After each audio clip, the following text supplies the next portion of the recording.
Hey guys, welcome to Brawl Street to Britain with me, Dave Shaw, and of course, Alex Carr. And we are live for a trade deadline special, which has just got, Alex, pretty spicy in the last 15 minutes or so with the big news that Tanner Scott is off to the Padres for a haul of a return from the Miami Marlins. But first of all, Alex, how are you, buddy?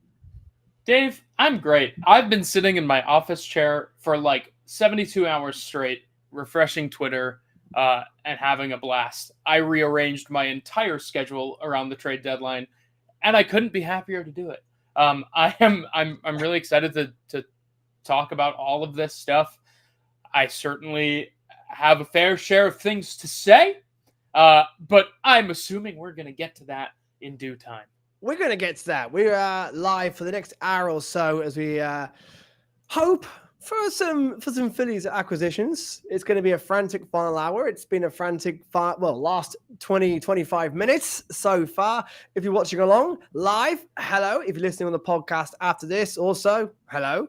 But Alex, this has been, let's get to the big breaking news first of all. The Padres are going, all in on Tanner Scott. Apparently, now, what they've given up, Alex. Well, first of all, what the Phils would have given up for Tanner Scott with the asking price they've given the Padres, we had no chance of this one. Especially when you're trading in division, I think that inherently kind of adds a bit of a tax to it. I don't know if I'd say the Phillies couldn't have gotten it done. They definitely could have gotten it done, but I don't know what an equivalent would look like. I mean, you are looking at these are three prospects that have appeared on top 100 lists at some point or another.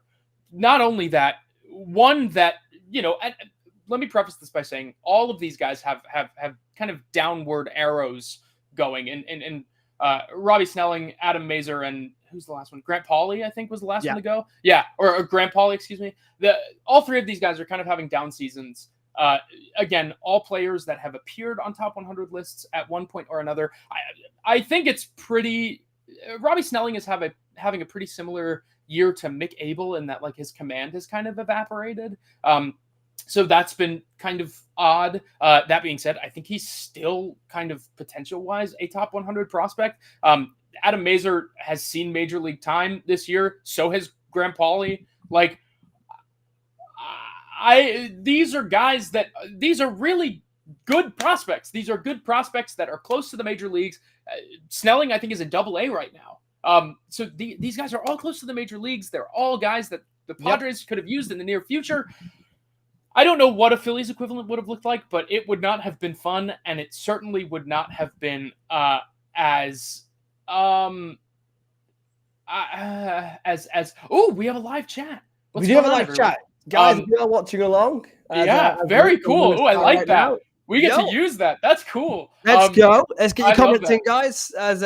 Yes, please do. I would love to answer questions or whatever. Yeah, guys, get your questions in. We've got an hour live show. Hopefully, we're going to be breaking some Phil's news as we are live. We're also live on YouTube as well. So if you're watching on YouTube, join in as well. And as Lewis just said there, the Marlins have been stacking up this trade. They're probably not done yet either.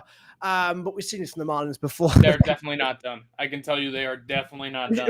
Who do you think will be next to the Marlins? I think there's a lot of buzz around Brian De La Cruz, who was a match for the Phillies. I had heard a little while ago that they were kind of hesitant to deal Brian De La Cruz. They still may be. But I had heard that they were pretty hesitant to deal him. I'm assuming because he's a big clubhouse guy or something of that nature. But as far as I've heard, nothing's nailed down. So I've heard that they've had offers for Jake Burger. I've heard that there have been offers for every single one of their bullpen guys. I mean, if there's one thing, I think Huascar Brazoban is like one of the bigger guys that has been rumored. Yeah. He's got a lot of control left. Calvin Fauché, I think, is another one that has gotten a little bit of buzz. Again, with a ton of team control left. I mean, they're killing it. The Marlins are killing it. They have completely rearranged their competitive window. It looks like How about Especially that Jazz trade though? That one. No, the Jazz trade's good. The You think Jazz trade's good. Some Marlins fans feel very, very let down on that one. No. The Jazz trade is really solid. My memory is going to let me down here. Agustin Ramirez from the Yankees was a guy with a huge green arrow. Huge green arrow. He might not stick at catcher, but definitely can hit. And he's very good. They did amazing with Davison De Los Santos. They did amazing with Connor Norby. Oh my God, Connor Norby has Phillies killer written all over him. He makes a ton of contact. He's scrappy. He's exactly the kind of guy that the Marlins love. They've prioritized all guys that are close to the majors. Not to mention their best offensive prospect in Victor Mesa Jr. is in AAA right now. They have like a bunch of guys on the brink. Like they got Dylan Head for Luis Arraez. They have so many guys that are on the brink of the majors right now. Not to mention all these guys that they got from the Padres. It's crazy. And of course, Jazz did the predictable. I called it a couple of days ago in the group chat. Well, yeah. It was always going to happen. Yes, that was never not going to happen. Especially the home run against Stubbs was scripted. I mean, that was absolutely scripted. And there was no way that wasn't going to happen. Well, we'll get to the recent Phil's form. Oh, I don't know if we need to. I don't know. Do we have to? Let's just talk about the Olympics, eh? Yeah. The Phils have made moves themselves. Hey, look, we've got the Carlos Estevez trade, which, as we said before we came on air, sits slightly better in the stomach now after seeing that Tanner Scott trade. Of course, we do lose George Klassen and Samuel Aldgehari. But this was a move that we had to make. We needed. They're not calling it a closer, but it's pretty much what he's going to be doing. Luis, we were just talking about that. It has been I've been trying to stay away. Phillies Twitter, we will we might dive into later on. But as we were saying before the show, like it's one of those, like before the season started, people wanted Montgomery, people wanted Snell, people want the shiny new toy. But you know what we have now could be enough still. But let's go into the Carlos Estevez trade and the Austin Hayes trade. Alex, on the whole, breaking it down, I'm happy. We filled the holes, and these, especially Austin Hayes trade, I thought was a very good, shrewd acquisition from Dombrowski. I think that it is pretty. It's telling when you can address the needs that you have without dipping into your top 5 prospects or so. Love George Klassen. He is a very, very, very talented pitcher. There's a lot of reliever risk there. There's a lot of, Phillies magic that was sprinkled over top of there. Do I trust the Angels to develop an arm like that? Absolutely not. But at the same time, you have to give up to get. And at that juncture, and yes, George Klassen is a borderline top 100 prospect. This is very, very true. But when you kind of look at what the Padres just gave up for Tanner Scott, it definitely looks a lot more palatable. What I will say is I don't think anybody that's complaining about giving up prospects, right? I don't think anyone's complaining about actually parting with them, right? When you go into a trade deadline, you have a certain amount of guys that you just kind of know, like, yeah, big green arrow up on this guy. He's probably going to get traded at the peak of his value. That's Aldgehari, right? You look at Klassen and you're like, yeah, this is a guy that could be really, really, really good. There's a lot of risk there, though. He's probably going to get traded for whatever your marquee acquisition is, right? I don't think it's the fact that they got traded. I think it's the fact that the value that they kind of brought back definitely wasn't what you could have maximized out of those particular prospects. So I think the unfortunate thing is that, I look at something like the Lucas Erceg trade from today, Lucas Erceg of the A's, right? You probably could have landed that kind of guy with a George Klassen, front line of the package.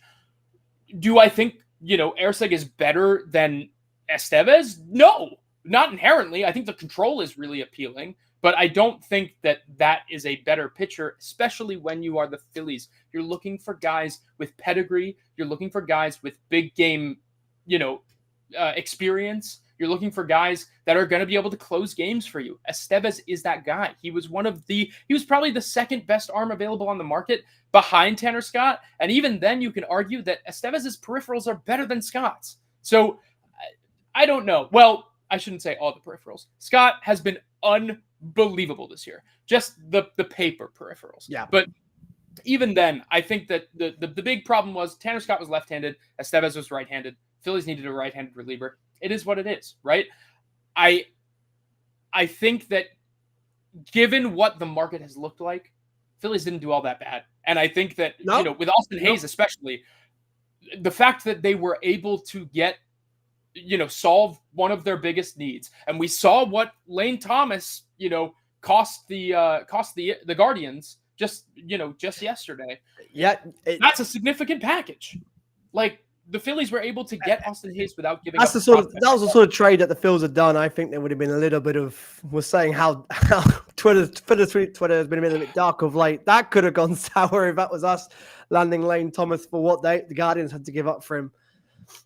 But what I will say is, and the one place that I will give credence to Phillies fans to be a little bit upset, as Brian De La Cruz apparently goes to the Pirates here.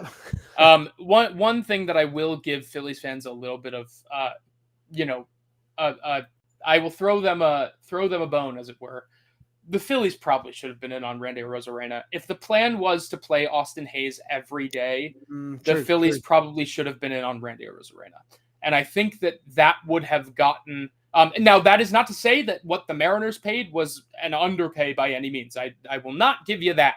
I think that the Phillies probably would have had to part with something of major significance. I imagine probably like an Eduardo Taiit kind of prospect. That's kind of where, and for me, I don't know if I'm doing that deal. Eduardo Taiit is one of my favorite prospects in the system right now. But I think the Phillies probably should have been there. And as unfortunate as that is, Hayes is a better defender than Arozarena. Hayes does have a little bit more, to be discovered by him playing every day, by him playing in a park that doesn't have a 700-foot wall in left field, by him, all these things. I think all of that plays a factor into why Austin Hayes is here. But I will say I definitely would be feeling a lot better about this deadline if it were Randy Arozarena and not Austin Hayes. However, that probably would have precluded the Phillies from going after Carlos Estevez. So that's true. It depends on, because then you're looking at like Eduardo Taiit and George Clausen, let's say, and then you don't have George Clausen to give up for Carlos Estevez. Like, it's a very mushy situation. It's the sort of details that we'll never find out. We might. You reckon we'll leave it to me? I will try and dig a little bit, as much as I can. Let's go. I would love to know. I mean, there are, I don't hear a ton of things. But what I will say is that, especially when it comes to the Mariners, and especially when it comes to specific other teams that I have closer relationships with, people either within or outside of those organizations that cover those organizations, I can at least get a little bit of. The Phillies won't tell me anything, but other organizations might. Run a very tight ship, don't they? Like nothing leaks. Nothing leaks from the Phillies, as we've known in the past. Colin says, doubt anything will happen, but another relief pitcher would be great. I agree. It would be nice. And there's still some big names on the board. I can give you 45 minutes left. I can give you a couple to maybe watch as things go along here.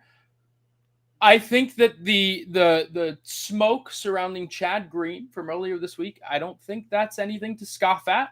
I think that his contract in particular makes him an attainable arm here. He has been way overperforming on paper, but connections to Rob Thompson are there. From his days with the Yankees, he has been really good on paper. This year, he's owed $21 million over the next 2 years. The Blue Jays would probably be willing to pay some of that down to kind of get him off the books, or maybe not. Who's to say? But I do think that might be one to watch. I think the Reds are a team to watch. I would have loved to see the Phillies on Lucas Sims. I would have loved to see them there. Unfortunately, That did not come to fruition, but he and Caleb Cotham were close from their days with the Reds. There are some names out there to watch, and I think that it will be very interesting to see how this next 45 minutes, then some, because remember, there are deals that kind of come through and filter through after the dust has settled, especially for the Phillies. I think whatever's going to happen for the Phillies is going to come down to the wire, because I think a team's going to be like, okay, fine, you win, you held us out for long enough, do you want this guy, right? I think that's going to happen with Kyle Finnegan. Kyle Finnegan had a very interesting night last night, didn't he? Not necessarily with the Phillies, but I think that that's going to happen for Kyle Finnegan, because I don't think there's any way the Nationals don't capitalize off this market. They have to. I think that's going to happen. It could happen with the White Sox. I don't think it's going to happen with, Luis Robert. I do think that it could potentially happen with something else. Who's to say? I don't know. But we'll see. I think that and listen, I'm not trying to feed anybody false hope here. But I can't imagine the White Sox are going to exit this deadline having not dealt one of Luis Robert and Garrett Crochet. I can't imagine that the Blue Jays are going to want to hang on to Chad Green while he's performing like this, and do $10.5 million next year. Can't imagine that that's going to be a thing. Again, especially given the market, I can't imagine. There's a lot of guys that Jack Flaherty's not staying put. That's simply not happening. There's a lot still to go. So I think that there's going to be a couple of interesting things coming down the pipe here. Finnegan had an interesting night. Allowed 5 runs, 0.1 innings, allowed 5 runs, got blown up for 2 home runs, ballooned his ERA slightly, but that's one of them against Corbin Carroll, who's hit like 5 home runs this year, because he's had, some real issues with, I think, his wrist or his hand or something like that. Untimely for poor Kyle. That's not something we need here. I like Brian De La Cruz for the Pirates. I think that is a. Do you know what return he's got? Marlins have got for that. It is. Where did I just see it? It looks like Jun Sok Shim, who is he's a pitcher in their organization. Little bit of a green arrow this year. Definitely has stuff. I think it's a lot of reliever risk. I can't remember. Let me look into it. But yeah, now that the Phillies have Austin Hayes, I mean, that was never going to be. And Austin, when we brought Austin Hayes in, of course, at the time we saw he's raking against righties. We thought platooning with Brandon Marsh would make the perfect sense. 2 for 12 so far at the plate for the Phils, but let's just give the Phils in the whole are just in a torrid run of form. Where's the team gone that swept the Dodgers just before the All-Star break? It's just a frustrating. I gave it till 1 o'clock last night. I couldn't watch. Oh, don't blame you.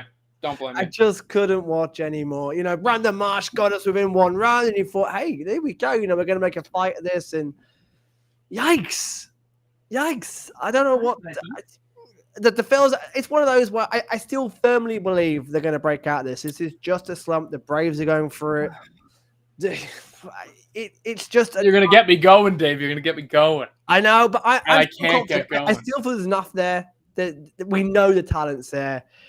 It's just a bad patch. Every team goes through it. We're going through it right now. Thankfully, the Braves are going for exactly the same. I still think the Mets are too far back and not good enough compared to us to do anything. Touchwood doesn't bite me in the ass, but I just. Dave, it's just. You want to know something? You want to know something interesting, Dave? Phillies have lost 4 series in a row. That sucks. It does. What else? It's very, very frustrating. You know what else? I haven't tweeted much the last week and a half. But do you know what else, Dave? They still have the best record in baseball. You know what else, Dave? Exactly. You know what else, Dave?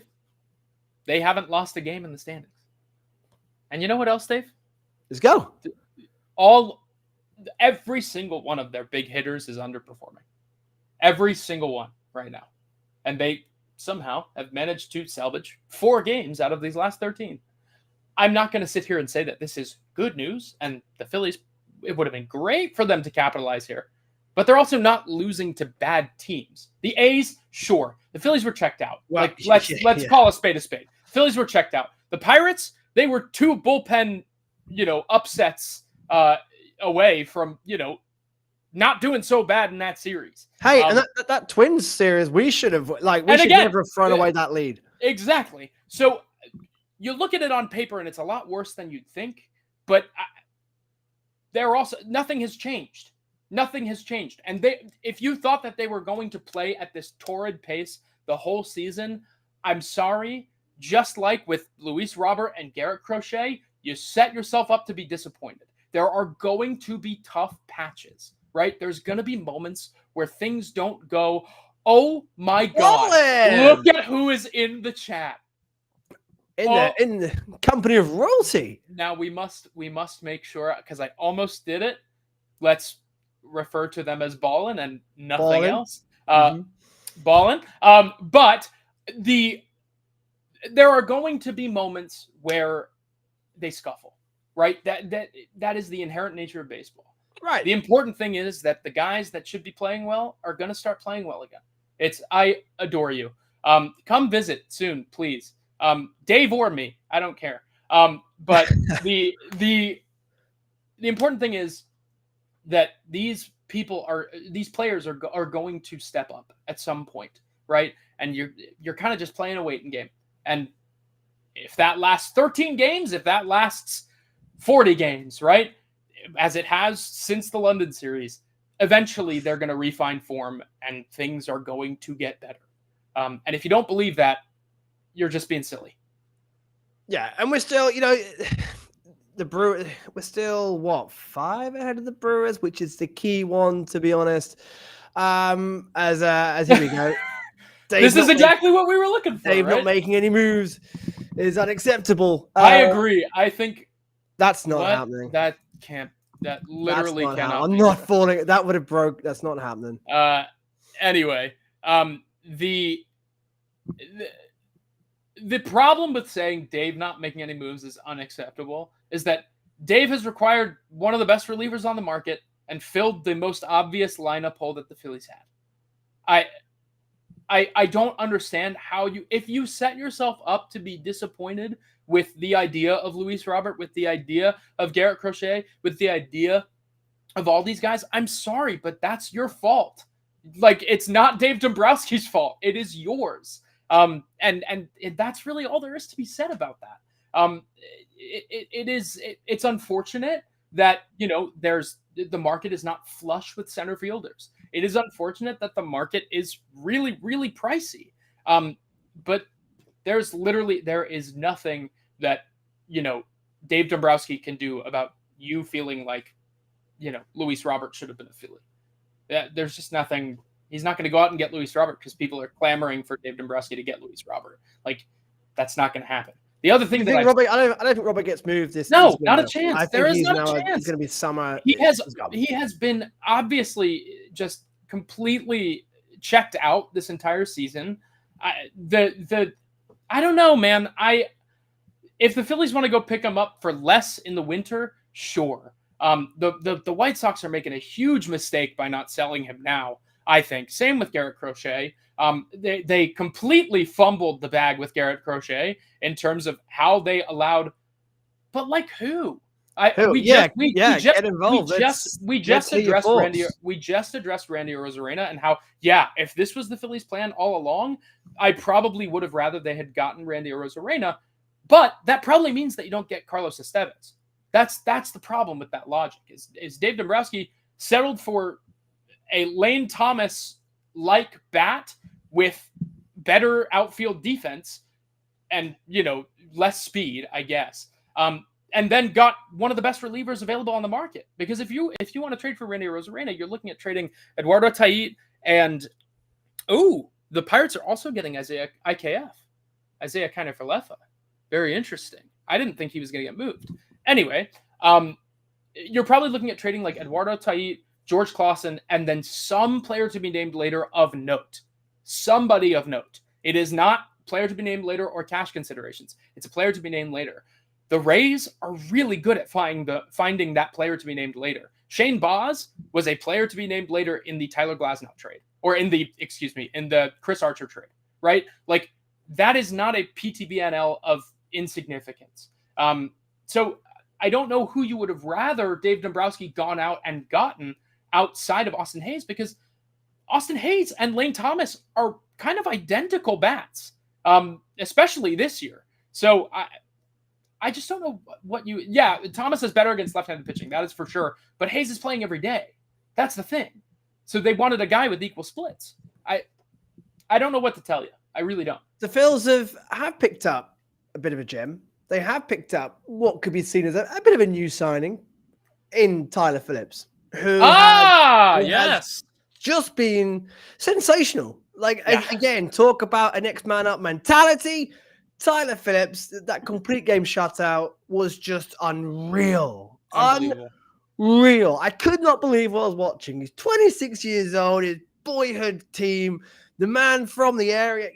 This just script, and the scripts that we've had already this year have been unreal. Come on, that's. I know it's a bit doom and gloom right now, but looking back already on the season we've had so far and the storylines, and now this one as well, I don't think Tyler Phillips is done. I think this is a guy who's got another big storyline in him come October. I just feel that, wow, this is like a new signing. This is like a guy who's come from nowhere. We've seen his talent, we've seen what he can do, and touch wood, it would be incredible if he can just sustain any sort of what we're seeing right now for the rest of the season, because that would be huge for the Phillies. But what do you think they do with him when Turnbull and Walker come back into the frame? How do they juggle this around, Alex? Isn't that the question? I think that they're probably going to run a 6-man rotation for a little bit. I mean, obviously, when Walker comes back, Colby Allard's going away. And honestly, I will refrain from saying anything that I don't want to say. But Colby Allard's going to go, back down to AAA. That is how it should be, right? And then you're looking at a rotation of, Wheeler, Nola, Sanchez, Phillips, and Walker. That's great. I think that is truly enough to get them until whenever Spencer Turnbull's coming back. At the same time, I am really wondering and I think Matt asks, I'm sure Turnbull's going to stay in the pen. Of course, that is, kind of what's expected. But what I mean is, will they give him an opener and then let him be a bulk guy? Will they, who knows what's going to happen? Then I might see them running with a 6-man rotation. I just know that Allard's going to go down as soon as Walker's ready to go. I think that the interesting thing about Tyler Phillips, and Matt Winkelman kind of posed this question a little earlier this week. How do you evaluate Tyler Phillips in terms of and I don't want to start talking about this too early, but in terms of value? This is a guy that coming into this year was kind of just like a depth arm that has really remade his pitch mix for the major leagues. I'd imagine that he's going to probably, add a cutter at some point if he isn't already messing around with one. I've kind of seen some four seams that look like cutters that, don't exactly show the spin of cutters. It's really interesting.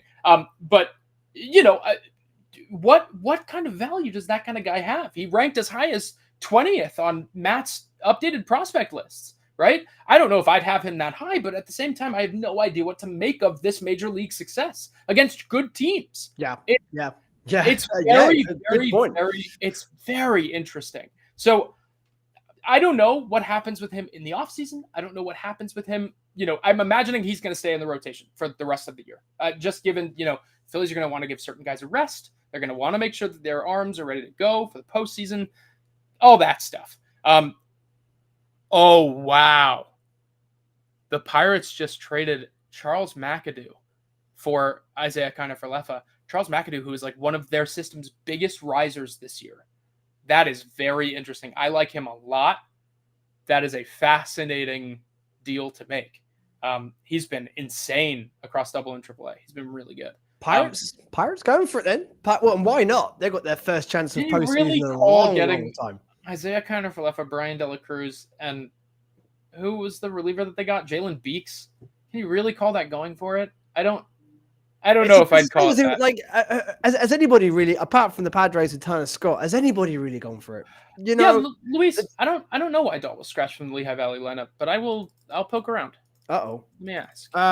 The Mets have got Paul Blackburn, Jesse Winker. The Brewers, the Braves got Soler and Luke Jackson back. Brewers got Montas and Nick Mears. Dodgers, Tommy Edman. Michael Kopech is not a bad one. The Yankees, Jazz. If I had to guess, the Braves are saving something till, don't do this. the 59th minute. They are. There's no way they don't acquire a starting pitcher. There's no way. There is not a chance in the universe that they go into this, post-trade deadline season without a starting pitcher. They can't. I really want them to. They can't. Be wrong. They can't. I still think they're going to struggle to make postseason. As it stands right now, they're going to struggle to make postseason. Full stop. I really don't think putting Soler in left field is going to help their cause. I mean, the bat, it might reinvigorate some juice in the lineup, but I can't imagine he's going to play. He hasn't played a game in the outfield all year. I was going to say, has he even played in the outfield this year? He hasn't played in the outfield since he played for the Braves. It's like, I don't know. Who would you say so far, Alex, is what we got just under half an hour to go at trade deadline? Guys, get your thoughts in as well. It's great to hear from you guys. Looking elsewhere, who do you think has done well so far in this last week in trades? I think it's all the sellers. I think the Marlins have done incredibly. Yeah. The Blue Jays have done brilliantly. I think there are a lot of teams that are flailing. I think the Yankees did well. I think the Yankees have done really well. And I think that they are probably not done. I think they've done well. Outside of that, I can't think of many buying teams that have actually done well. I wouldn't say the Phillies have done well, but what I'll say is they've been satisfactory. They have plugged their holes and they've done, it's not a failure by any means. And would I love a left-handed bat off the bench? Absolutely. Would I love another reliever so that I don't have to, worry about, oh, never mind. Nothing important. Alex, every time you turn to your phone, I'm like, nothing important. Sorry. Yeah, I'm if you see me go quiet or you see me look over at other screens, it's because I'm looking at things. But I don't think I can point to a single buying team that has done well. I think the Yankees have probably done the best. And then I think it's a whole bunch of just like, yeah, they plugged their holes. They did it. I think that the Phillies are in that tier of buying team. But yeah, I think all the sellers are making out like bandits. It's crazy. Yeah, it's absolutely wild. In terms of the NL, I don't think anybody really. I think we've all been on par. Ourselves, the Brewers, the Dodgers maybe have just edged it with Kopech. Paul Blackburn and Jesse Winker. That's a good point. I do think the Dodgers did really good. I think Tommy Edman, they needed a shortstop. Tommy Edman's an elite defender and is really, I don't know if you remember, but the wild card game.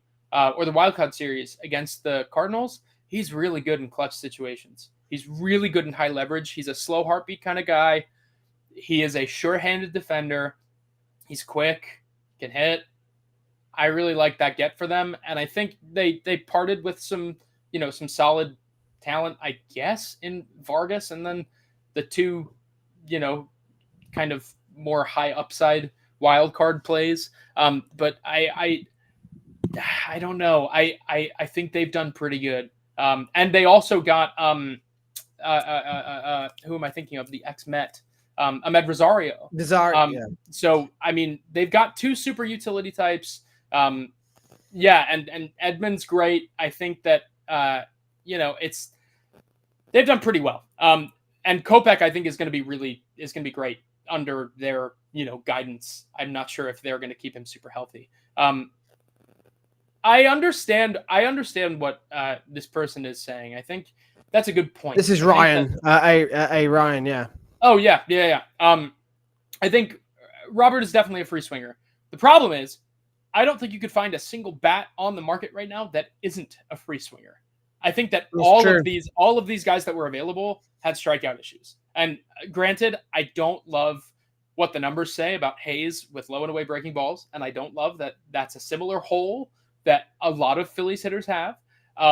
But I do think that, it's a better play than going after Jorge Soler, right? It just is, because you value that outfield defense. You value the fact that putting him in a different ballpark with, better park dimensions for his bat, you value that in a certain way. And to get Hayes without giving up a prospect at all, and kind of addition by subtraction with Seranthony out of the bullpen. I'm sorry, I love Seranthony.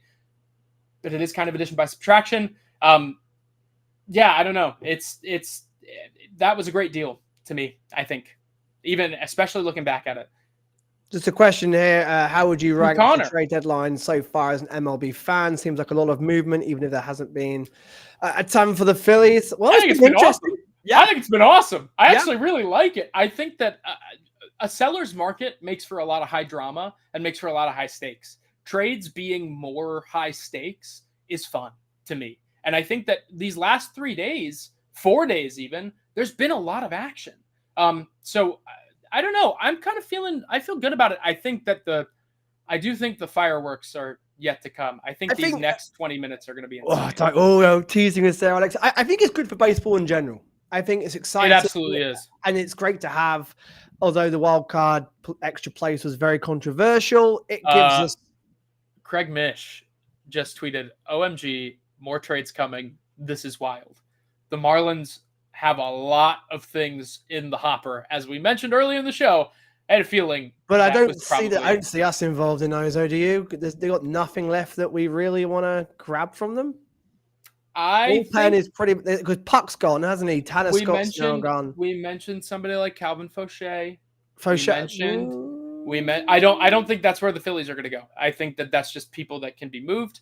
I mentioned Jake Burger has had his name floated.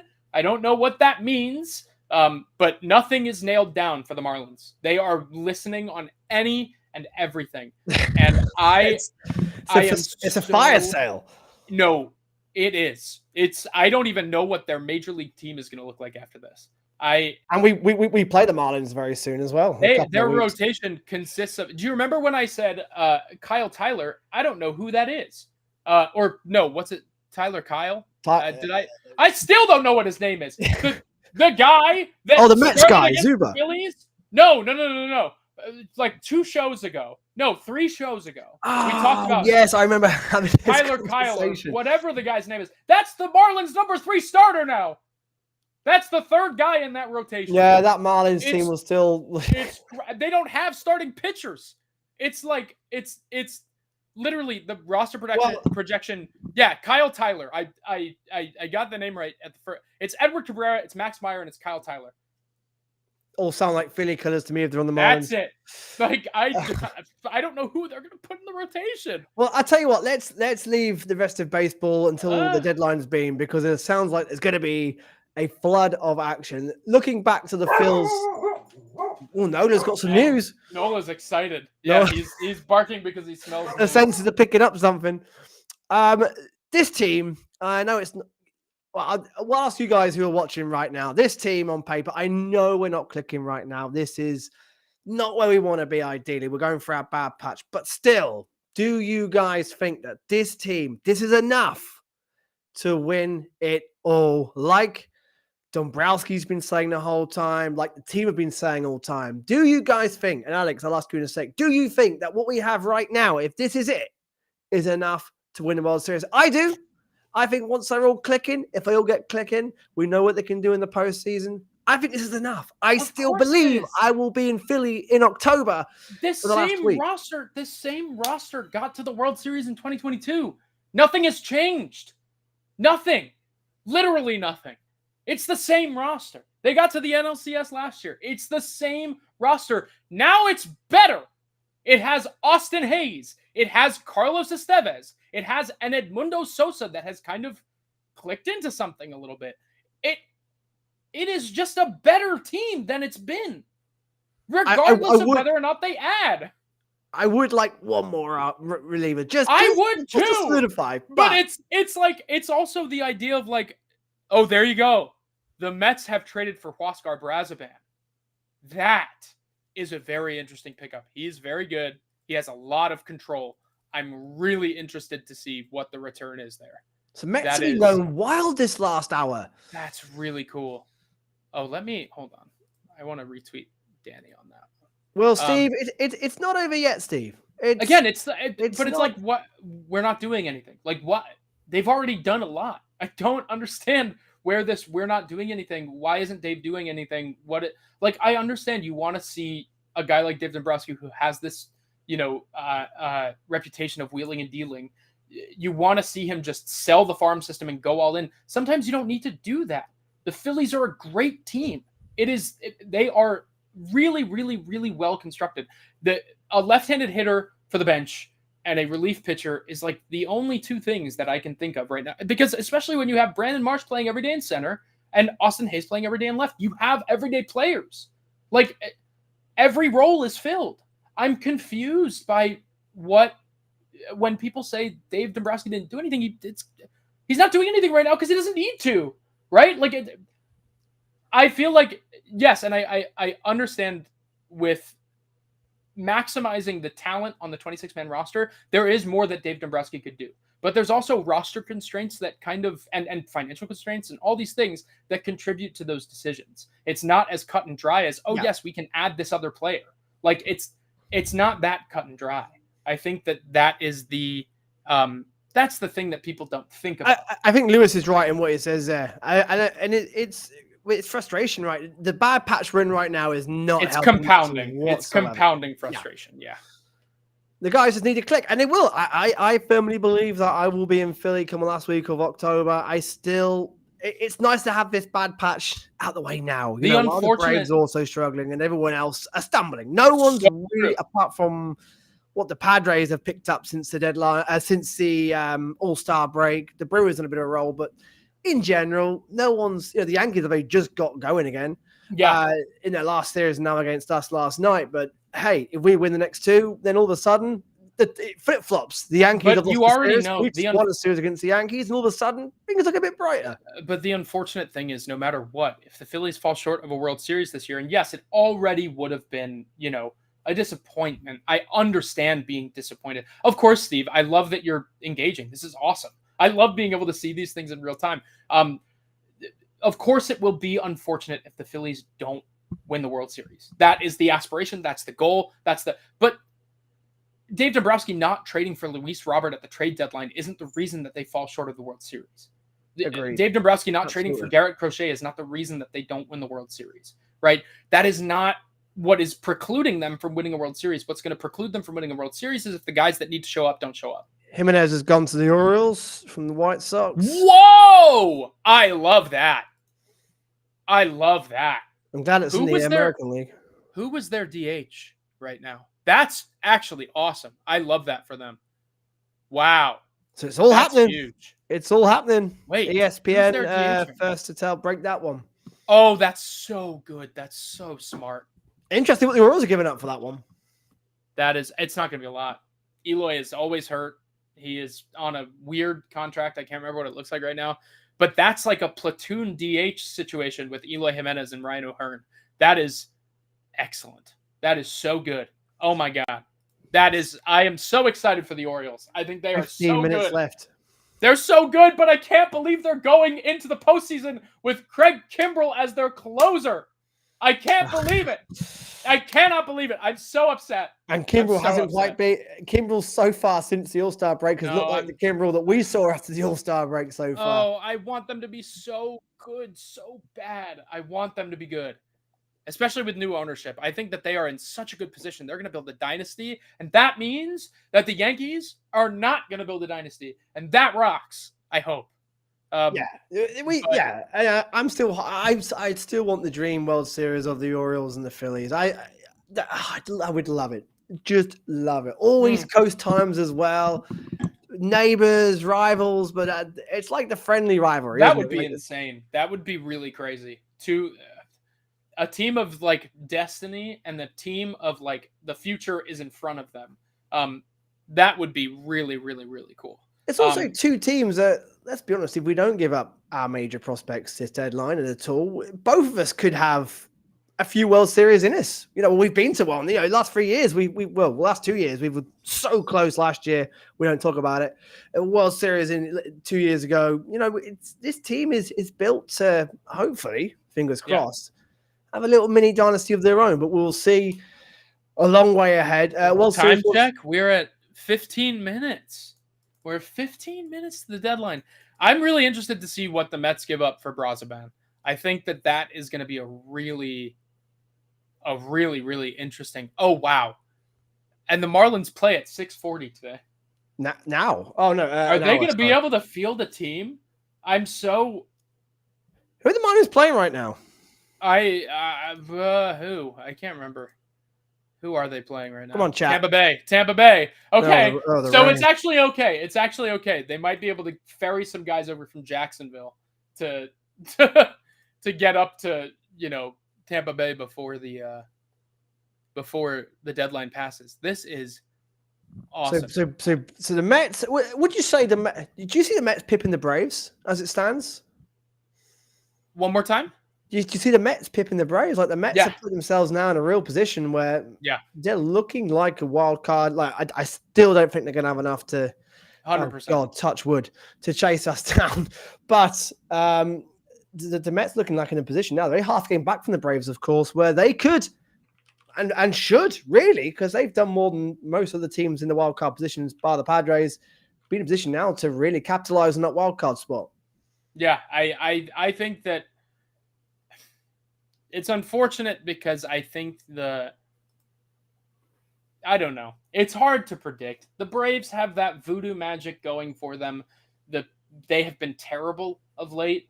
The Mets are having like a really hot streak right now, but they looked terrible to start the season. It's hard to say. They've kind of swapped places, and maybe the Mets are getting hot and the Braves are getting cold. But I imagine both teams will level out eventually. I think it's going to be close. That is for sure. And the Phillies are acquiring Tanner Banks from the Chicago White Sox. Now, the interesting thing is, and I'm pretty sure that this is just a very interesting deal because I'm sure Banks has control or options left. He's a lefty. Yeah, he's got an option. It's a very minor trade. He's 32 years old.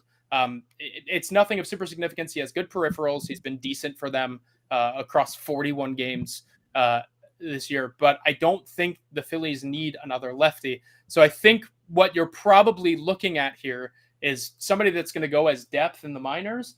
Maybe it's a part of something larger. Who's to say? But that's an interesting grab. Where we just seen that from? That is a Robert Murray tweet. I just retweeted it. Okay. Here we go. All right. I'm pretty much gonna bank on the fact that that's not going to be anything of significance going back the White Sox way. Unless, I mean, it could be. This is a guy that's been pretty decent over the last 3 seasons in limited time, kind of 30 game sample sizes in each of the last few years. So I don't know. He's got options. Okay, so it's a fringe are active anyway. Well, we'll see. I mean, I think that it is a very okay. So it looks like the Brazoban return is really small. Looks like Wilfredo Lara, which is nothing. So I'm very interested. That is very that's interesting because that's something that I would have liked to see the Phillies go for, but who's to say? Again, maybe there's something else in the hopper there. But yeah, I think again, all of these things are going to be a wait and see. This is very much. Am I late to a party here? And excuse me, I mean it's slightly up the route, but I thought Cole was going for the Yankees today. I've been so distracted with the trades. I'm just looking at tonight's lineup. And, he was scratched with general body fatigue. Was the explanation. So I don't know. So Will Warren comes up then. Is Will Warren and his 6.11 ERA from AAA. I'm watching. I know. I wasn't going to watch tonight, but now I think I'm going to. No, that's probably bad. That probably means that it's going to be an all-star for a game. It's going to be. Yeah. We know how this goes. Shut up, baseball is. We know how this goes. This feels like a fringe move to me. I don't know if this is going to be a major league, acquisition. Could be, but that would leave the Phillies with 4 lefties in the pen, which is very, very interesting. But I don't know. We're going to find out. I'm quickly doing. This is not a guy that I am. Do you know what? CC just said that. I wonder if Soto's going to be, because Soto's a guy that he certainly can't be put in high leverage situations. I think that experiment is done and dusted. I understand people saying that. at the same time, I think that you already have 3 left-handed pitchers in your bullpen. That's more than the average bullpen, major league bullpen at least. 3 lefties is usually 2 is the standard, right? I think that at this point, Soto is unlikely to get moved. However, I don't know. I'm not going to say I wouldn't mind it. I don't know if the Phillies are going to pay his arbitration tag next year. He has been really, really lackluster outside of, and again, it's so weird because he is somebody who is like, he is dominant for stretches, but has these odd blow up outings. And then I don't know. It's really odd. He has great stuff, obviously. But yeah, but as I have just been described to, Banks is a loogie, so a lefty only kind of pitcher when those don't exist. So I'd imagine that the Phillies are probably not giving up a lot here. It is depth. We are still waiting, aren't we? We don't know anything. We're going to find out. What's gone the other way. I very much doubt it's anything. We have 8 minutes officially.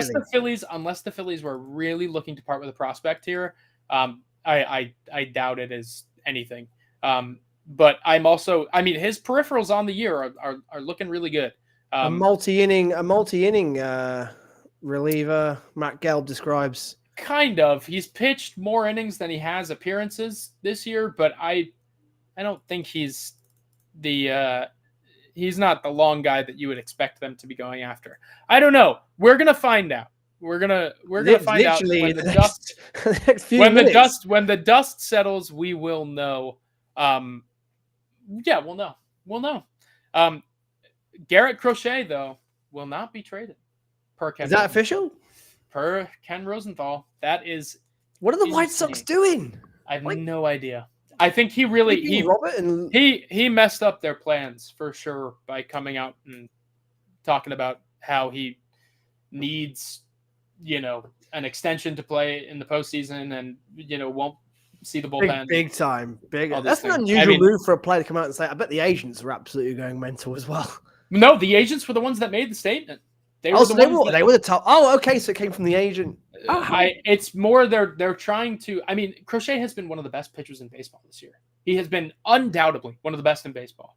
And when your client's health is a big part of, what kind of contract they'll be able to secure over the. No way, Alex, come on. What is it? No, it's nothing good. That's for sure. Apparently, so says somebody, and I'll wait till we have it confirmed, but apparently it's William Bergolla going back to the White Sox in this deal, which I would hate. That would be really, really, really bad. There's like a silence of mourning here, Alex. Just let me confirm. Oh, yeah, that's terrible. That's really bad. Has it been? I've not seen confirmed. It's from Scott Merkin, who writes for, I think, the Chicago Tribune. Let me take a look. Oh, no, he's MLB.com. That would be, I mean, once we have it confirmed, but yeah, that'd be really bad. Kevin Kiermaier is going to the Dodgers. And so is Jack Flaherty. And Jack Flaherty going to the Dodgers. Yeah. Flaherty also going to the Dodgers. Okay, Dodgers making some very, very late moves. Yeah, I mean, but the Dodgers need rotation pitching because they keep getting injured. Oh yeah, Phillies tailgate have just broke it. Infielder William Bergolla. I mean, I don't. But then I know they have not any sources, a media source, but yeah, no, that's quite bad.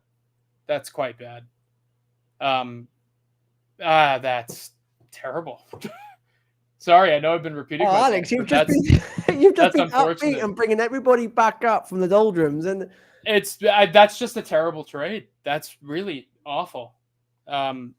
I just tweeted about it a little while ago. Do you think Yeah, there could be something bigger in the horizon, or is that no, just that's no. an I'd out and out imagine. I'd imagine done? that's the deal. No, I just tweeted about Bergola a couple of days ago. I had a feeling he'd be on the move, but Nice one, in Phillies. You've not broken not Alex Carr. Now not look in what's this kind of happened. deal. What a Yeah, this is disaster. 4 unfortunate. minutes left. Yeah, no, that's really bad. That Bergola's a really sure gloved, kind of Luis Ariz, like, Luis Ariz light kind of bat. Makes a lot of contact, does not swing and miss, knows the strike zone really well. Makes a As Ryan just said, that's an overpaying a bit then. That's bad. That's really bad. That's very bad. Well, let's try and let's try and bring this back up, Alex. Man, what are you gonna do? I'm not ending this on a negative note. We've got 3 minutes left. Let's see if the Phillies can salvage. But it's as the somebody just sent me a message. The Mets just got an incredible reliever. Probably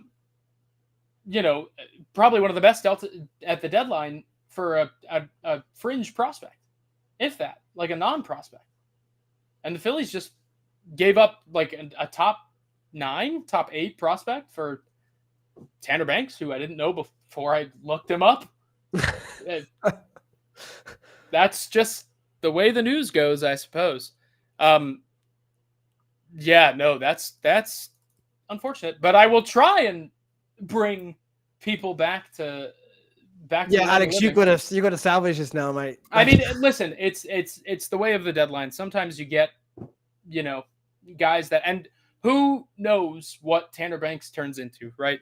Tanner Banks could be some postseason hero, could be some long man that gets some really important innings down the line, saves the Phillies some fatigue. Tanner Banks is that to me is that's gonna be 4 lefties in your major league bullpen, and that's a lot of lefties. I don't know if that's exactly what I would want to structure my bullpen going forward. I'm not even sure if Banks makes the postseason roster. What's his stats so far? Have we got any stats for him so far this season? Let's give for Tanner Banks. Yeah. He's got good peripherals. Has a 4.13 ERA, but the FIP and the xFIP and the expected ERA are much better. He's got a 10.31 K per 9.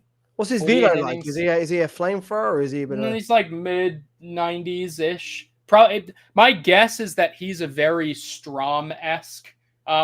He probably comes from an interesting slot, quirky, good fastball. In terms of just spin, he's a slider first guy, which is interesting. But the Phillies already have, again, very Matt Strom-esque. Martin Perez, but what's interesting is that he throws the kitchen sink a little bit. So he's got a lot of pitches, big arsenal. But do you think like the Phillies have done very, very well in the past of picking out like we didn't know who we didn't know who Hoffman was before he came. We didn't know about Strom much before he came. The Phillies Hoffman was a first round talent. He had pedigree. It's like the Phillies have a great reputation of bringing these pitchers in that we haven't really heard of before they come here, and then all of a sudden we can turn them into some studs of the bullpen. So they must. I do trust. I trust them when it comes to pitchers that they can pick out these rough pitches around the edges and turn them into good sustainable arms for the pen. What I see though is okay. So what I'm imagining is, I want to make sure that I have all of my facts straight before I get into this. It's okay. What is really interesting is that, and the Rays are getting Dylan Carlson. That is very interesting. I like that for them. Okay. I did not know this. So Banks is a 32-year-old reliever. Absolutely. However, he doesn't reach arbitration until 2026. That is something that I think is very noteworthy. And I honestly don't see how that's possible given the fact that unless he's been hurt, he's pitched 50 plus innings in each of the last 2 seasons. But I that is very interesting. He's also, I'm sure his splits against lefties are ridiculous. And in fact, I was just sent a Jason Stark tweet that says he's faced 83 left-handed hitters this year and has struck out 34% of them. And they're hitting 184 against him.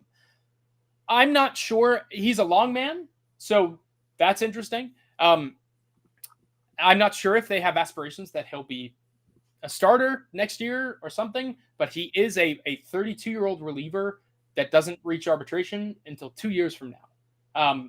So that is very interesting. That is probably worth, value-wise, is probably worth William Bergolla, but you're trying hard, aren't you? No. So one thing that I did not look into was I assumed, as a 32-year-old with 3 years of major league experience, I assumed that this is a guy that's, about to enter arbitration next year. And on the White Sox, not super thrilled. But I did not know that he was pre-arb eligible through the next, year and a half, which definitely changes the valuation. Do I love it? No, I don't think I will ever love it because I love William Bergolla, but I get it. I understand it. It just doesn't make a ton of sense to me. The fit isn't obvious outright. But yeah, feels like a guy that they could work on. Feels like a guy that's going to get you, the jury's out. The jury's out. Hey, let's just hope Banks comes through, because if he does, but we'll see. We will see. And the Cubs are not selling Jameson Taillon, which is crazy. Finnegan stays put as well, then I presume. Unbelievable. Well, no. Who's to say about Finnegan? I have a feeling. We're past deadline, so but there's, again, up until like 30 minutes from now, we're gonna have some, some interesting conversations. Let me just really quickly take a look at something. Go ahead and. By the way, the game tomorrow's early. Like, even for us, 5:30? For you guys, 1:30 tomorrow? Although they are flying west. The brutal, doesn't get any easier for the Phils. The brutal West Coast trip to a Mariners team who have making another charge on the west again. Mariners, only 2.5 out the wild card at the moment. Then, of course, the Dodgers. Brutal start times for us. D-backs, of course. D-backs on fire since the All-Star break as well. They've really picked up and making a charge for the postseason again. A lot of for us in the UK and Europe, a lot of 2:30, 3 a.m. starts. Hooray! But the West Coast, it's the Dodgers. It's usually a fun series, so it's going to be an interesting one. As I said, Alex, does not get any easier for the Phils. It does not. It's going to be quite the slog for quite a little bit. Just rounding out some of these trades. Jack Flaherty to the Dodgers. Is that confirmed? Because apparently it was up to the Tigers, but they've let him go. Trey Sweeney and Theron Lorenzo, who's a highly touted bat. So that's interesting. That is that's going to make them better. They've had a really good deadline. They did really, really well. They've got big pieces to come back as well, haven't they? Yeah, they did well. Casual, that definitely makes things a little bit tight. But again, the Invisible Man saying, Dombrowski let us down. I disagree. He plugged all the holes, right? And he got rid of, he did it without, dealing from the top end of the system. Clausen and Bergolla are both, top 10 prospects for me. But I don't know. I don't think you can complain. I think it's a very, they plugged every obvious hole. And again, if you were expecting a Luis Robert or a Garrett Crochet or any of that, you did it to yourself, right? Like those are players that didn't end up getting traded. What's really interesting is, number one, how much did their rivals upgrade? Number two, what were the better available pieces on the market for them to trade for? Like, what pieces that ended up getting traded? If I had to do this deadline, in retrospect, I would have rather gotten Huasco Brazoban for what the Mets got him for. And I would have rather gotten Randy Arozarena, but at that same venture, then you're not getting Carlos Estevez. So that's where things get a little big observation. The Braves have not added no. to their pitching. Well, as it stands, I would not say that. Surely the Braves they're not going to rest the year with that rotation. Who's that young lad with the long name beginning with S? Schwalbacher? Who's for the Braves? Oh, Spencer Schwellenbach. Schwellenbach, yeah, he's looked like it. Well, he's sort of saved the Braves a little bit. But yeah, he's looked good. Chris Sale's done well, but has he got longevity at his age? But more than that, is his elbow going to fall off? That's what I mean. Yeah, it's like, I don't know. I can't believe the Braves haven't added the rotation piece at least. But it is. I think Blair and Luke Jackson. Yeah, it is confirmed. William Burke. I tell you what, we've done better than the Braves in the trade deadline, surely. Yeah, I mean 100%. We've got a left fielder that can't play left field and a reliever that sucks. Yeah. I would love to. Braves Twitter must be, if this is it for the Braves, I can imagine their Twitter being an absolute meltdown right now. Yeah, it's because the Mets have surely clawed out of them now on paper. Well, of course, baseball's not played on paper, but you would look at the Mets with the form they're on, what they've added. They're probably out of the Braves right now. Yeah, I don't know. It's going to be an interesting second half to watch unfold. I think that especially for what situation they're in, I think the Braves were at a disadvantage anyway because their farm system is really debilitated. And while other, outlets have them ranked somewhere in the mid-teens, I think it's like 16th, best farm system in baseball. I couldn't think that's further from the truth. Hurston Waldrep, Spencer Schwellenbach, these are all prospects that they need right now in their rotation. Same with AJ Smith-Shawver, right? They need all of those guys. So they couldn't deal from that echelon of prospects. And from there, I mean, it's barren for them. Plus, they needed to call up Nacho Alvarez to, play Grazi Albies. So it's like, yeah, I don't know. I think they're in rough shape. They really need an infielder. I can't see why they weren't in on Paul DeJong. It's really interesting that they are exiting the deadline without having done really anything. Corey Seidman tweets, Tanner Banks has recorded more than 3 outs in 16 of his 41 appearances, 55 Ks in 48 innings, would give Phillies a fourth lefty in the bullpen and push guys like Yunior Marte and Jose Ruiz down the depth chart.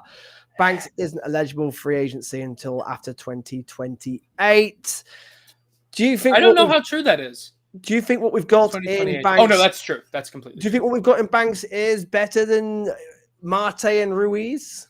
Is it an upgrade? Is it an improvement to the bullpen? First things first, it's a left-handed pitcher, which is inherently more valuable. It's a left-handed pitcher with options. I'd imagine this spells not great things for Gregory Soto's future next year, because I do not think the Phillies will be operating with 4 left-handed relievers, past roster expansion this coming year. So we'll see how that plays out. But, oh, wow, there's a lot more going on. But we'll get to those in a minute. I would imagine that Banks is probably going to be kind of that. I remember how we talked about last show. The Phillies clearly have this division of their relievers in how they, kind of deploy them. One side was Sir Anthony Dominguez and those folks, and the other side was Jeff Hoffman, etc. I think now that division has gotten a lot clearer. I think you're probably looking at Strahm, Ryan Kerkering, Jeff Hoffman, Jose Alvarado, Carlos Estevez as your primary use guys. And then when you're not so much in the mix for the game, I think you're looking at like Soto, Tanner Banks now, any of the other guys that I am neglecting to mention for some reason because my brain is just running at a mile a minute. Tigers have traded Mark Canha to the Giants. Yeah, that's fine. I can't believe the Giants didn't do more. And then I'm forgetting Jose Ruiz, Yunior Marte, all those guys. Yeah. I think that it was important. So the interesting thing was, as I kind of noted before, maybe a couple days ago, I thought the Phillies were going to trade for a reliever with options. I thought that reliever would be right-handed, and I thought that reliever would have a little bit more obvious stuff. Banks has been really effective. I didn't think that it was going to come at the price of a top 10 prospect. It did. But, gut feel was that I hated it. Now, You're talking I kinda yourself get it. around, Alex. Well, no. It's not even about that. I get it. It's 4 years of control of an effective left-hander that can record multiple outs. I get it. And I think what's really important is that Strom and Alvarado have kind of turned themselves into any matchup pitchers. So Banks kind of gives you a little bit more of a lefty on lefty killer. And when you look at those guys, when you look at the teams that the Phillies are going to be stacked up against in the postseason, you look at the Orioles, you look at, we have another. For the We Phils? have another. And this is big. Alex, for the Phils? Seth Johnson is heading from the Orioles to the Phillies. Seth Johnson, who is actually a very good pitcher, a starter, in fact. This is really interesting. This is a Right-handed. This is a righty. Well, this is a rotation guy. This is fascinating. This is a really decent pitcher. This is a guy that is still in the minors, but has really, really, really good. Okay, hold on.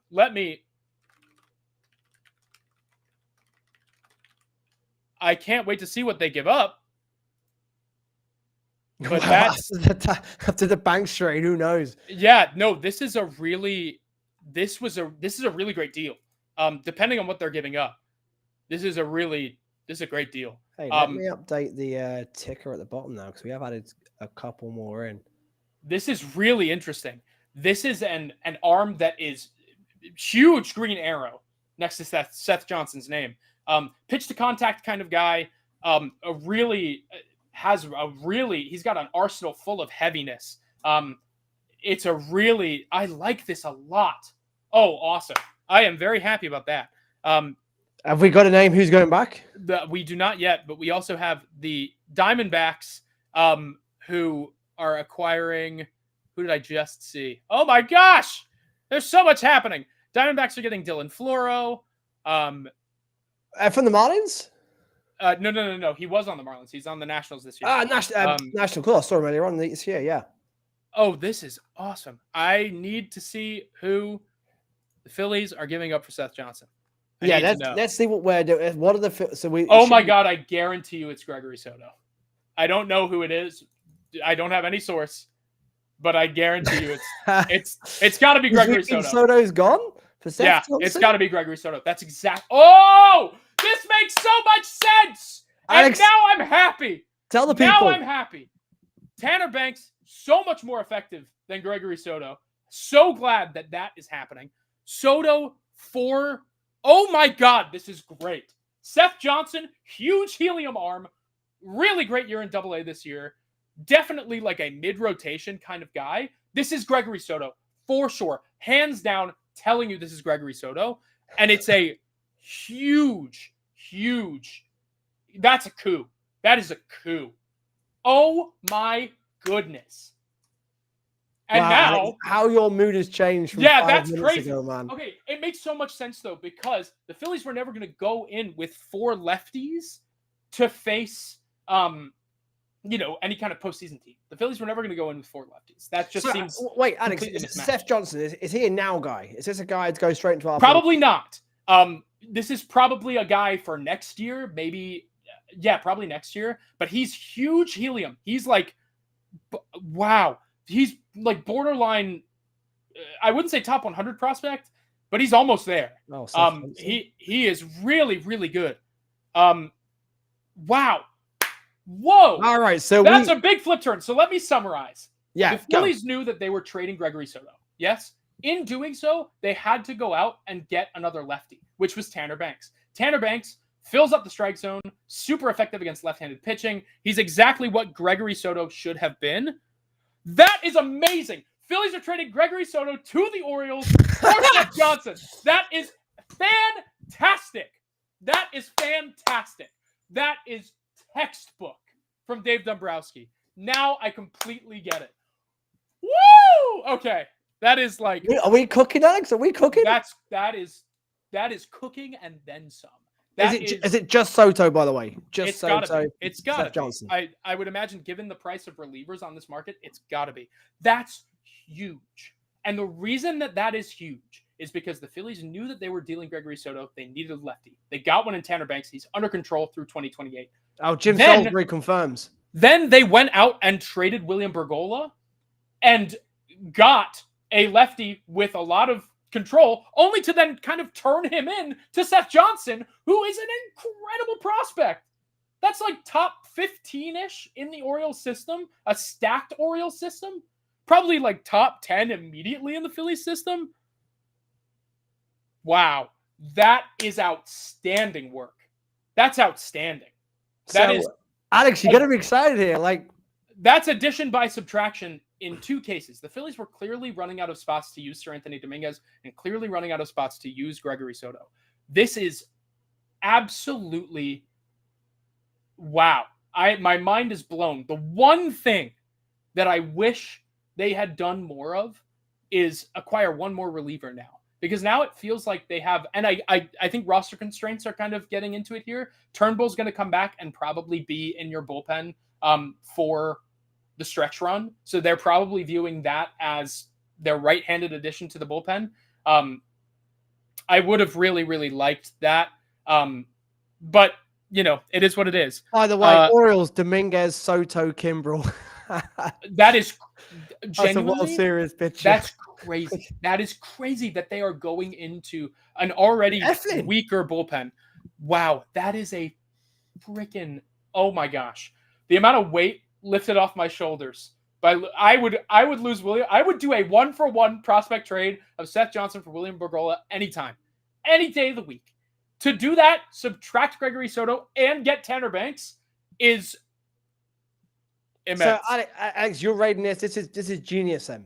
This is absolutely, I mean, it is textbook in terms of you add by subtracting, getting a prospect, then you give up another prospect to just replace the guy that was in your bullpen with a better guy. That's outstanding. The Phillies essentially, like, kind of, I wouldn't say duplicated Matt Strahm because Matt Strahm is so quirky, but they got a Matt Strahm-esque reliever to kind of, you know, be a multi-inning guy, just like Matt Strahm was last year, and then have kind of amalgamated their bullpen into this better than it was before somehow monster by adding Carlos Estevez and Tanner Banks. Tanner Banks, who is going to do Gregory Soto's job so much better than Gregory Soto was doing Gregory Soto's job. So, Seth Johnson, go on. No, I'm just happy. Seth Johnson, 25 years old. His stats so far this year. Armchair Scout is exactly correct. Is 2.63 ERA, 65 innings pitched, 61 strikeouts. Wins and losses don't count, but it's 0-6. We don't care about that. He's having a very decent season, even in the minors right now. This is a good point there. An upgrade from Sam Algahari? Big upgrade. Big upgrade. Algahari is somebody who really benefits from a funky arm slot. A lot of reliever risk. But also has the durability. The Phillies build durability really well in the system. You know, a guy that was, you know, needing to be on the 40-man roster next year makes sense. That is, Seth Johnson is like one of the higher arms, like higher helium prospect arms in the minors this year. Yeah, he is very good. He is like a pitch to contact. He's exactly what the Phillies love too. He's a born and bred starter type. Like, there is no reliever risk there. He is going to be a starter. All right. A good one, I don't know. Probably a mid-rotation guy, like 4 or 5 with a ceiling of a 3. But, like, he's definitely a starter. And he's a guy that he's going to have 3 minor league options. He's not on the Orioles 40-man, I don't believe. No. Yeah, I don't think so. Not on the Orioles 40-man. No. He is not a... Yeah, wow. Struggles with his command a little bit, but the Phillies are great at, you know, helping guys with that. Watching This that is- all play out right then for the last 10 minutes has just been fantastic viewing, even for me. And how you've turned around in the last 20 minutes. Because that's so how you were at 11 o'clock. But it's such an important lesson. You cannot judge any of these moves without proper context. You cannot. And I immediately, y'all saw it play out. My gut reaction to trading William Bergolla, terrible. That's an awful deal. Then you get to see that this is a guy that's not going to be a free agent for 4 years. You get a lot of control on this lefty. You know, that starts picking up the spirits a little bit. Then I'm like, 4 lefties in a major league bullpen. I don't love that matchup wise. Like, that's 3 is already too many. And then Gregory Soto gets shipped out. And then you get a better prospect than the one you dealt for the replacement of the guy that you're subtracting from your team. That's already addition by subtraction. It's like, and then the addition on Twitter as well. Philly's Twitter's it's happy. We're in a good place again. We're back. I'm so happy. That is so that I cannot even begin to say how much of a win that is from Dave Dombrowski.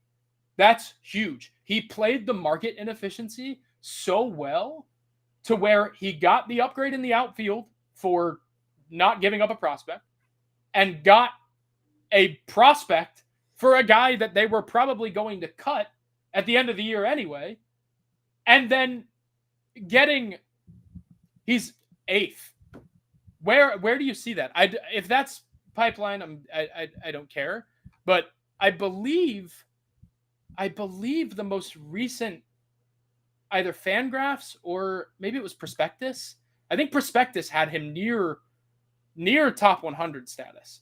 That's huge. I am genuinely thrilled. And I imagine if the Phillies had been in on Banks prior to the trade deadline, I imagine that they probably could have gotten him for a little bit cheaper of a price tag than Bergolla, but say la vie. They were probably willing to pull the trigger on that so quickly because they were getting Tanner Banks to replace Gregory Soto. Yeah. Wow. Yeah. I can't wait to get some more scoopage on this. Twitter's happy, Alex. What's going on? As they should be. The timeline is cleansed. Dombrowski's done it again. That is... Oh my God. So the Orioles have Eflin, Soto, Dominguez, Kimbrel. The story's going to write itself, surely. Oh man, that is. I am. What's the best sites to check prospect rankings? Okay, I highly recommend. If you want to get in on the ground floor of guys, use Baseball Prospectus. If you want the most accurate rankings, go to Baseball America. If you care a lot about data, go to Fangraphs. Never, ever, ever, ever, as long as you live, never use MLB Pipeline. Don't let Major League Baseball get away with the fact that they neglect their outlet for prospects year in and year out. They are so worried about being called out for this that they refuse to update their prospect rankings before the trade deadline because they know that people are just going to use whatever they give them. And that way they can just wait till afterwards, survey all the damage, and then turn out their rankings the next year. It's awful. They suck. They are terrible. Oh my God. Anyway, we're in a good place, Alex. I'm gonna stay up and watch tonight's game now. I'm feeling good. Hopefully the Phillies won't knock it out of us. But what I will say is that I definitely wish the Phillies had added another right-hander. I'm not super comfortable with the fact that Spencer Turnbull is going to be their go-to right-hander. However, what we're also kind of neglecting to look at here is the fact that the Phillies are going to be adding a Ranger Suarez to the bullpen as well, probably in the postseason, either a Ranger Suarez or a Christopher Sanchez. Regardless, they probably didn't need another right-handed reliever. I would have really liked it, but they probably didn't need it. Armchair Scout, I that was something that I thought the Phillies might consider this year with the emergence of Tyler Phillips. Given how the starting market played out, I was really wondering if some team would call about Taijuan Walker and take that money. But obviously that didn't happen. I think it's really important that the Phillies don't shed the Taijuan Walker contract this offseason. I think it's super important. I think that the Phillies, if the trade market looks anything like this next year, the Phillies will be able to actually get something for Taijuan Walker if they let him pitch every fifth day. Like, they will get something. Yusei Kikuchi got, with his 4.75 ERA and bad peripherals, got They've rinsed the Astros. And that's a guy that is a rental. Like, it's wild. What would be your go-to on the bullpen, a sort of ranking? Okay. Good question. I'll definitely give you that. Jeff Hoffman is always going to be number one for me. Jeff Hoffman is the best pitcher the Phillies have, period, end of story, at least out of the bullpen. It's Jeff Hoffman, number one, always. He should be your kind of, who is the name that I'm looking for here? Andrew, left-handed, Red Sox reliever. Andrew, I don't know why they got another piece along with Seth Johnson? We're not done? They're getting Moises Chase. I don't know who that is off rip, but I'll tell you in a minute. I'm imagining that's a lower system. Moises Chase. The Orioles. Listen, I don't always love going with Fangraphs. 21 years old. The number 23 prospect ranked in Fangraphs update. ERA. Where's he playing? In high A. He's playing in high A. Command issues, but plus pitches, above average pitches across the board. I'll get back to my ranking. It goes Hoffman. It's going to go Estevez second. It's going to go probably Strom third, but tied with Alvarado. I think Alvarado is way more of a lockdown guy than people give him credit for. Past that, I'd go Orion. This is only for right now. Orion is unbelievable. He's definitely dealing with some fatigue. I mean, again, this is the kid that was pitching in college 2 years ago. So Orion's going to be number 5-ish for me. Past that, it gets a little murky, but I would say Andrew Miller. Thank you, Connor. Appreciate that. 6 is probably going to be Tanner Banks, I'm going to assume, because I'm certainly not putting Jose Ruiz there, and I'm certainly not putting Junior Marte there. Estevez. He was second. Oh, sorry. After Jeff Hoffman. I was looking up your lad.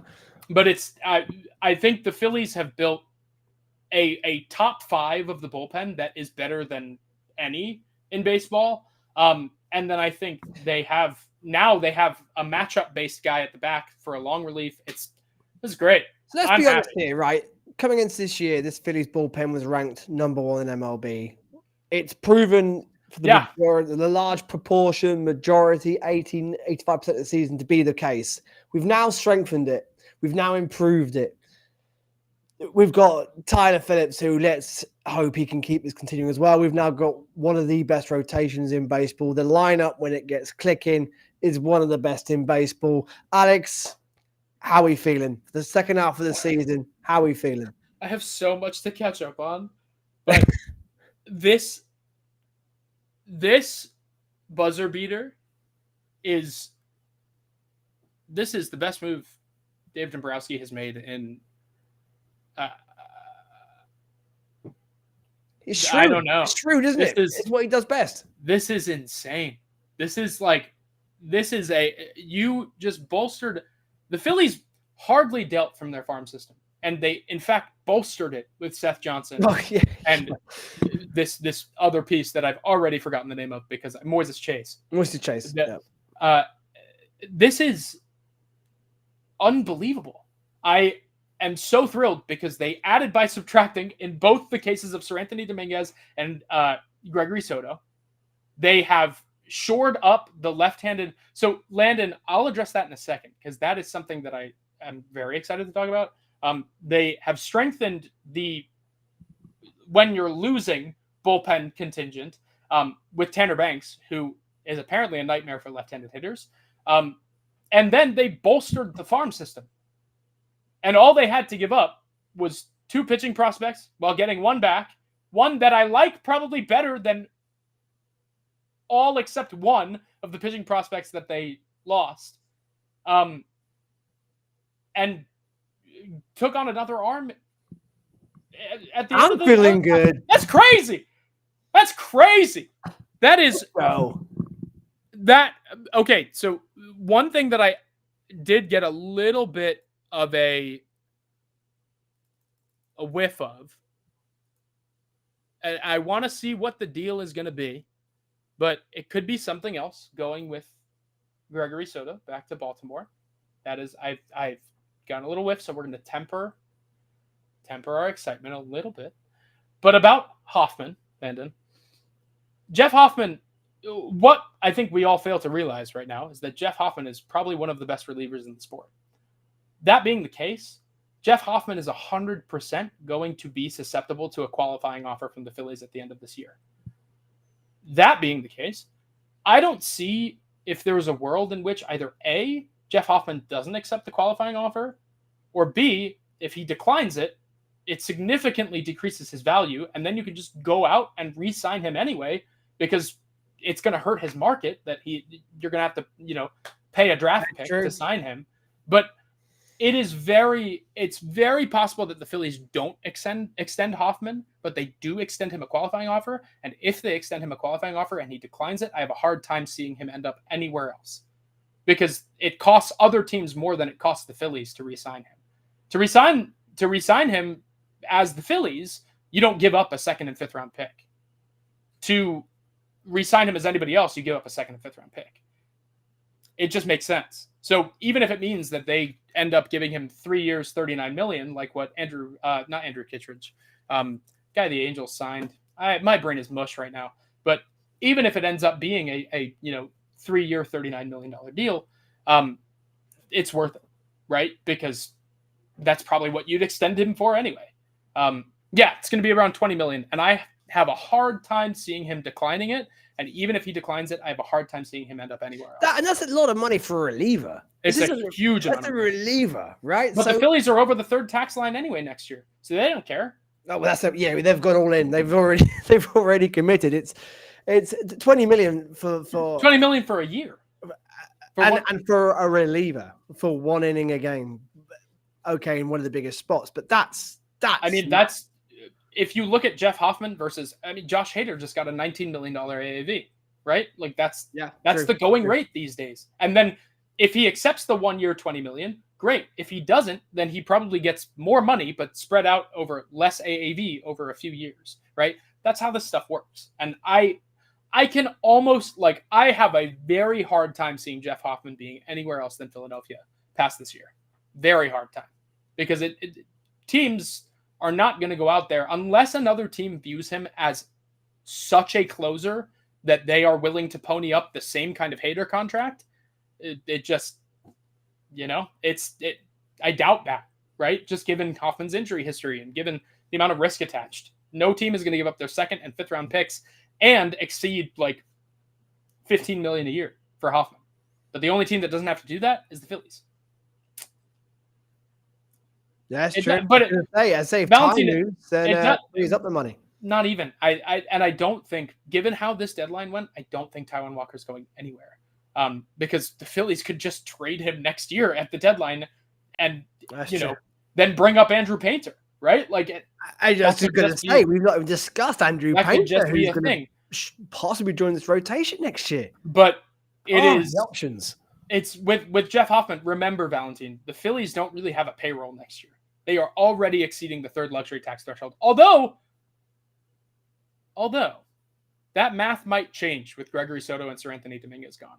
That math might change. I don't know. I have to look. Soto is an arbitration deal. Oh, of course, yeah. Yeah. Alec Boehm goes up. Zach Wheeler's new deal kicks in next year. It's a huge payroll next year. I have a hard time seeing them evading the third luxury tax line. So they really are in a win now. Valentin, what I'm trying to say is if they hang on to Taijuan Walker through next year, Jameson Taillon had huge interest at the deadline this year. And he's signed to the same kind of contract that Taijuan Walker is, and he was also terrible last year. It's it stands to reason that if Taijuan Walker pitches any semblance of the way he pitched last year, that the Phillies would be able to deal him at next year's deadline for they'd get out of from under the money and they'd probably get something back. Like I think that hanging on to Taijuan as your fifth starter until Andrew Painter's ready to come up seems like a good deal to me. And then, not to mention Mick Abel and now Seth Johnson are going to be knocking on the door, which is, I'm thrilled. I'm just thrilled. This has been, well, I was going to say at 11 o'clock or 5 o'clock your time, mood was, it was a little bit somber, Alex. I'm not going to lie, I was worried about it. It sure was. It absolutely was. It is. Alex, we got to wrap this up. It's 20 to 12. It's time. Well, that means the game is just about. The game is about to start. Yeah. So I need to get. I'm going to stay up on what I wasn't going to, but I'm feeling really good now. I'm going to sit here and I'm going to watch the Phillies win tonight. We're going to win tomorrow. We're going to win this series against the Yankees, and let's get back on track. And one last thing, Valentin Painter is not going to start the year in the rotation next year. I don't think that was ever really going to be a thing. Painter's probably going to start in either AA or maybe AAA, but they're going to take it slow. He's going to have a nice long rehab process. They're going to take it nice and slow. He may not even be up next year. Like that just might not be a thing. But the Phillies have Tyler Phillips. Don't need to rush him. With Tyler Phillips. The Phillies have Taijuan Walker. The Phillies have a lot of guys that can do a lot of things, and they still what I will say before we go, the Phillies' interest in Crochet was real, was very real. And the Phillies' interest in Luis Robert, I'm sure, will not wane either. Both guys make a lot of sense, right? Those are probably deals that you make more towards the winter than you do any other time, right? We'll see what happens. But the Phillies' rotation kind of has a waiting list right now. So don't get too far ahead of yourself when it comes to Andrew Painter. Let him relax, get ready when he's going to get ready. I think the end goal is going to be, like, if he impresses out of spring training, he'll probably be there, right? The end goal is going to be bring him up at the beginning of some year so that he can be Rookie of the Year eligible so the Phillies can get an extra first-round pick. That's a good point. I think that's going to be the end goal with Andrew Painter. So we'll see. Amazing. Well, that right was on time. Exciting, Aaron 40. That was insane. That flew by. That was an emotional ride. Again, look, even the Phillies, when they're not playing, putting us through it off the field as well. Well, there you go. So the Phillies have added overall in this whole week period, Austin Hayes, Tanner Banks, Carlos Estevez, Seth Johnson, and who's the other one? The high A guy. Moises Chase. Moises Chase. So my brain's mush. Guys, the numbers for this stream have been insane. So really? Thank you Oh, very much very for watching. I know we're up against a lot of competition elsewhere as well going live, but 2.6K, man, you guys rock. When we get 2.6K, thank you so much for watching. That was a blast. And awesome. I don't know about you guys, but I'm feeling great. I'm feeling really, really good about this second half of the season, Alex. I feel I'm going to be in Philly for the last week of October. I feel like I still feel this team has something special about them. I know it's a rough patch right now. Every team goes through these patches. A lot of teams are going through this patch right now. We might want to wait 1 second because I am about to get official releases for both of these trades, and that will tell us if there are extra pieces involved. But as of right now, Bergolla for Banks is done. So I've gotten that confirmed. And then let's just wait. Yankees game while we're here, then, shall we? We might wait. We might want to wait just 1 second. And I'm sorry if you're recording this to be released later as a podcast, but it's got over an hour and 40. If I don't do all this back, but listen. But if there is an extra piece in the Soto trade going to Baltimore, that might change things just a wee. So, okay, the Phillies just officially announced the deal. The Banks deal, that is. God, the Mets won again.